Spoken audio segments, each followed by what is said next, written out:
Hi, I'm Steve. Welcome to potteryonthewheel.com. Today we're going to talk about good clay and what is involved with good clay. It's essential when making pottery to start with good clay. And the basics, most people are going to be working with clay that they've purchased from a store, a clay supply store. That's how I do it. You can definitely make your own clay or mix your own clay, but that's for a more advanced discussion. So the nice thing about commercially prepared clay is that it's ready to go. They mix it, they wedge it, they take all the air bubbles and impurities, and it's in a nice smooth form ready to go for you. They keep it sealed in a nice plastic bag, and you can just, well, this is a pre-cut piece, but you can just cut a piece off. I generally will fold the bag down like that. Use a nice clay wire. And you can just slice off as much as you like.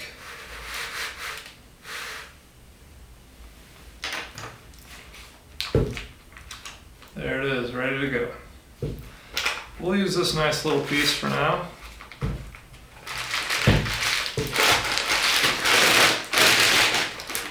Make sure you wrap your clay up tight so it doesn't dry out while you're throwing.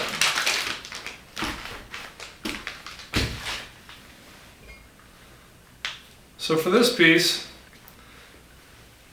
couple of techniques you can use if you're recycling clay that you've already tried to throw with would be wedging. And there are two main techniques to wedging. The first one is simply just pounding the clay to mix it and get any air bubbles out of it. You just do that by throwing it. I'm using this on the wheel head just because I'm sitting here, but it's nice to use a table with a piece of canvas on it so the clay doesn't stick to it. See how I'm rotating the clay?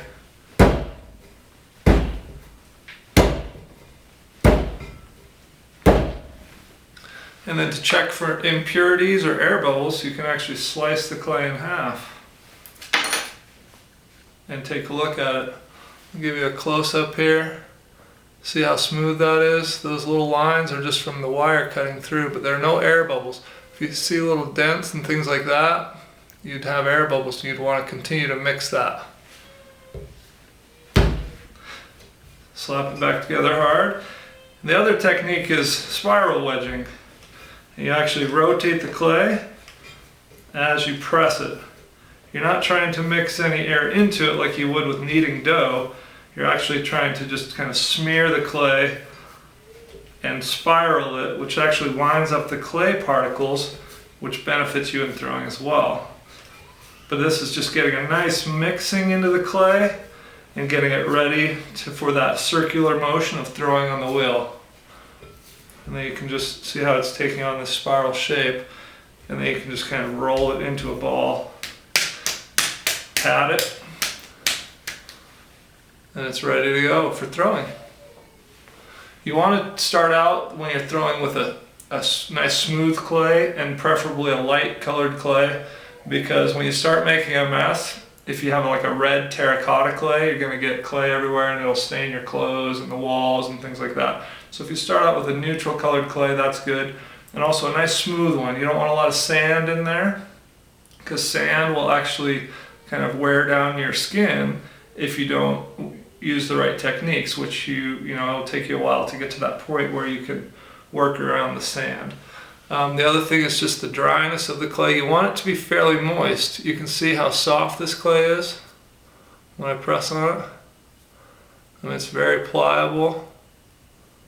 If it's hard in any way, then it's going to cause you a lot of problems when you're throwing. It's going to be very difficult. You're going to use a lot of muscles, and your joints are going to get sore from working so hard.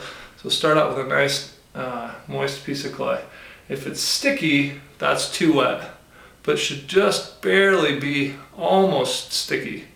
So this will actually stick to the wheel pretty well, but you just don't want it to leave a lot of pasty mud. That's a little too wet. But again, if you have a fresh bag of clay that you've purchased, you're going to be in good shape for that. So now we'll get on to the next step, which is centering.